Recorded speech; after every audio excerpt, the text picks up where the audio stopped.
యోహాను సువార్త 6వ అధ్యాయం. అటు తరువాత యేసు తిబెరియ సముద్రము అనగా గలిలయ సముద్రము దాటి అద్దరికి వెళ్ళెను. రోగుల ఎడల ఆయన చేసిన సూచక క్రియలను చూచి బహుజనులు ఆయనను వెంబడించిరి. యేసు కొండ ఎక్కి అక్కడ తన శిష్యులతో కూడా కూర్చుండెను.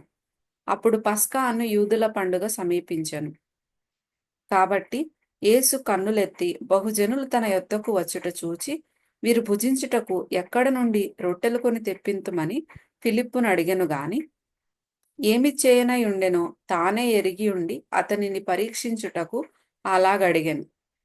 అందుకు ఫిలిప్పు, వారిలో ప్రతివాడును కొంచెము కొంచెము పుచ్చుకొనుటకైనను 200 దేనారముల రొట్టెలు చాలవని ఆయనతో చెప్పెను. ఆయన శిష్యులలో ఒకడు అనగా సీమోను పేతురు సహోదరుడైన అంద్రెయ, ఇక్కడ ఉన్న ఒక చిన్నవాని యొద్ద 5 యవల రొట్టెలు 2 చిన్న చేపలు ఉన్నవి గాని ఇంతమందికి ఇవి ఏమాత్రమని ఆయనతో అనగా, యేసు జనులను కూర్చుండబెట్టుడని చెప్పెను. ఆ చోట చాలా పచ్చికయుండెను గనుక లెక్కకు ఇంచుమించు 5,000 మంది పురుషులు కూర్చుండిరి.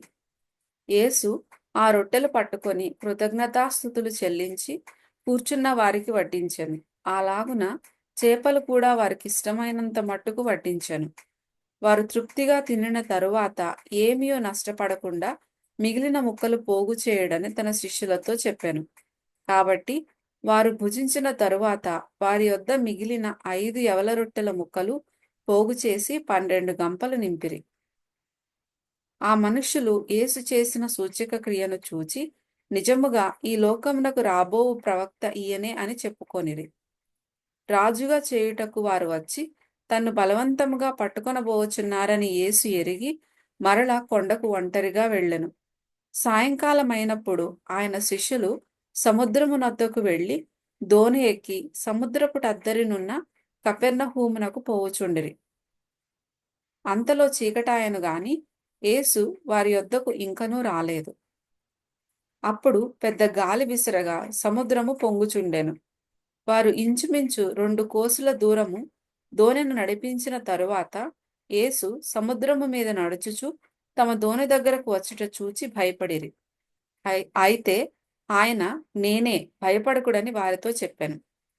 కనుక ఆయనను దోణి మీద ఎక్కించుకొనుటకు వారిష్టపడిరి. వెంటనే ఆ దోణె వారు వెళ్ళుచున్న ప్రదేశమునకు చేరెను.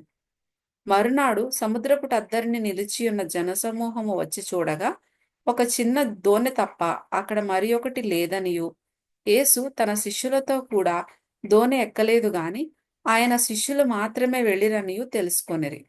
అయితే ప్రభువు కృతజ్ఞతాస్తుతులు చెల్లించినప్పుడు వారి రొట్టె భుజించిన చోటునకు దగ్గరనున్న తిబెరియ నుండి వేరే చిన్న దోణెలు వచ్చెను. కాబట్టి యేసును ఆయన శిష్యులను అక్కడ లేకపోవుట జనసమూహము చూచినప్పుడు వారా చిన్న దోణెలెక్కి యేసును వెదకుచు కపెర్నహూమునకు వచ్చిరి. సముద్రపుటద్దరిని ఆయనను కనుగొని, బోధకుడా, నీవెప్పుడిక్కడికి వచ్చితివని అడుగగా, యేసు, మీరు సూచనలను చూచుట వలన కాదు గాని రొట్టెలు భుజించి తృప్తి పొందుట వలననే నన్ను వెతుకుచున్నారని మీతో నిశ్చయముగా చెప్పుచున్నాను. క్షయమైన ఆహారము కొరకు కష్టపడకుడు గాని నిత్యజీవము కలుగజేయు అక్షయమైన ఆహారము కొరకే కష్టపడుడి. మనుష్య కుమారుడు దానిని మీకిచ్చును. ఇందుకై తండ్రి అయిన దేవుడు ఆయనకు ముద్రవేసి ఉన్నాడని చెప్పెను. వారు, మేము దేవుని క్రియలు జరిగించుటకు ఏమి చేయవలనని ఆయనను అడగగా, యేసు, ఆయన పంపిన వాని యందు మీరు విశ్వాసముంచుటయే దేవుని క్రియయని వారితో చెప్పెను. వారు, అట్లయితే మేము చూచి నిన్ను విశ్వసించుటకు నీవు ఏ సూచక క్రియ చేయుచున్నావు, ఏమి జరిగించుచున్నావు? భుజించుటకు పరలోకము నుండి ఆయన ఆహారము వారికి అనుగ్రహించెను అని వ్రాయబడినట్టు మన పితరులు అరణ్యములో మన్నాను భుజించిరని ఆయనతో చెప్పిరి. కాబట్టి యేసు, పరలోకము నుండి వచ్చు ఆహారము మోషే మీకియ్యలేదు, నా తండ్రియే పరలోకము నుండి వచ్చు నిజమైన ఆహారము మీకు అనుగ్రహించుచున్నాడు. పరలోకము నుండి దిగివచ్చి లోకమునకు జీవమునిచ్చున్నది దేవుడు అనుగ్రహించు ఆహారమై ఉన్నదని మీతో నిశ్చయముగా చెప్పుచున్నానని వారితో చెప్పెను. కావున వారు, ప్రభువా, ఈ ఆహారము ఎల్లప్పుడూ మాకు అనుగ్రహించుమనిరి. అందుకు యేసు వారితో ఇట్లనెను, జీవాహారము నేనే. నా యొద్దకు వచ్చువాడు ఏ మాత్రమును ఆకలిగొనడు. నా యందు విశ్వాసముంచువాడు ఎప్పుడునూ దప్పిగొనడు. మీరు నన్ను చూచియుండియు విశ్వసింపకయున్నారని మీతో చెప్పితిని. తండ్రి నాకు అనుగ్రహించు వారందరును నా యొద్దకు వత్తురు. నా యొద్దకు వచ్చువానిని నేనెంత మాత్రమును బయటికి త్రోసివేయను. నా ఇష్టమును నెరవేర్చుకొనుటకు నేను రాలేదు. నన్ను పంపిన వాని చిత్తము నెరవేర్చుటకే పరలోకం నుండి దిగివచ్చితిని. ఆయన నాకు అనుగ్రహించిన దాని అంతటిలో నేనేమియో పోగొట్టుకొనక అంత్యదినమున దాని లేపుటయే నన్ను పంపిన వాని చిత్తమై ఉన్నది. కాబట్టి నేను పరలోకము నుండి దిగివచ్చిన ఆహారమని ఆయన చెప్పినందున యూదులు ఆయనను గూర్చి సణుగుకొనుచు, ఈయన యోసేపు కుమారుడైన యేసు కాడా? ఈయన తల్లిదండ్రులను మనమెరుగుదము గదా. నేను పరలోకము నుండి దిగివచ్చి ఉన్నానని ఈయన ఎలాగు చెప్పుచున్నాడనిరి. అందుకు యేసు, మీలో మీరు సణుగుకొనకుడి. నన్ను పంపిన తండ్రి వానిని ఆకర్షించితేనే గాని ఎవడునూ నా యొద్దకు రాలేడు. అంత్యదినమున నేను వానిని లేపుదును. వారందరును దేవుని చేత బోధింపబడుదురు అని ప్రవక్తల లేఖనములలో వ్రాయబడి ఉన్నది గనుక, తండ్రి వలన విని నేర్చుకొనిన ప్రతివాడును నా యొద్దకు వచ్చును.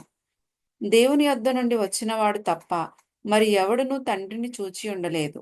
ఈయనే తండ్రిని చూచి ఉన్నవాడు.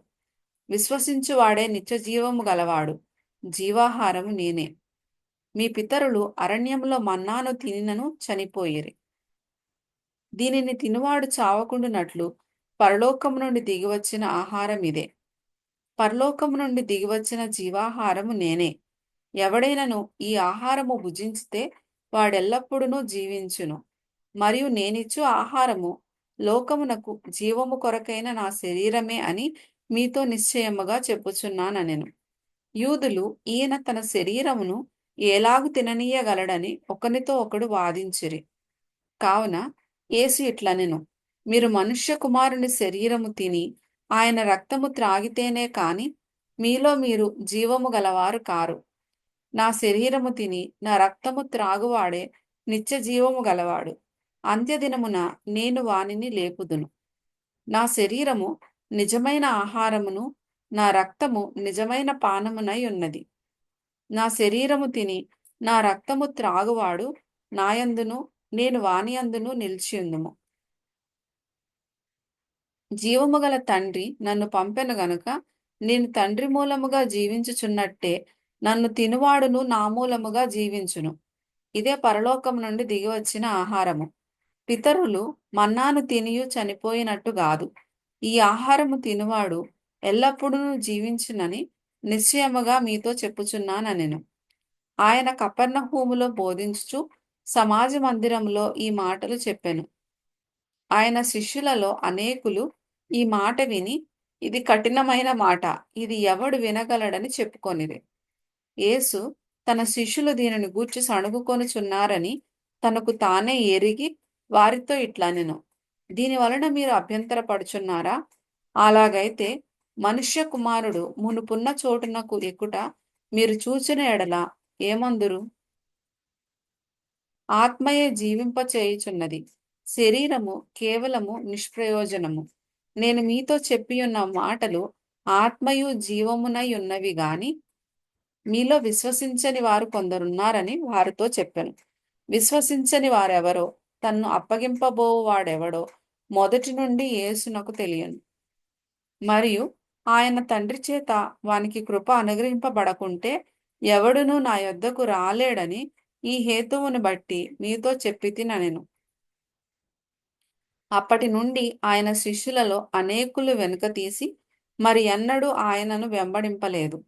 కాబట్టి యేసు, మీరు కూడా వెళ్ళిపోవాలని ఉన్నారా అని 12 మందిని అడగగా, సీమోను పేతురు, ప్రభువా, ఎవని యొద్దకు వెళ్ళుదుము? నీవే నిత్యజీవపు మాటలు గలవాడవు. నీవే దేవుని పరిశుద్ధుడవని మేము విశ్వసించి ఎరిగి ఉన్నామని ఆయనతో చెప్పెను. అందుకు యేసు, నేను మిమ్మును 12 ఏర్పరచుకొనలేదా?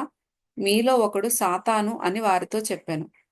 సీమోను, ఇస్కరియోతు కుమారుడైన యూదా 12 మందిలో ఒకడై ఉండి ఆయనను అప్పగింపపోవుచుండెను. కనుక వానిని గూర్చియే ఆయన ఈ మాట చెప్పెను.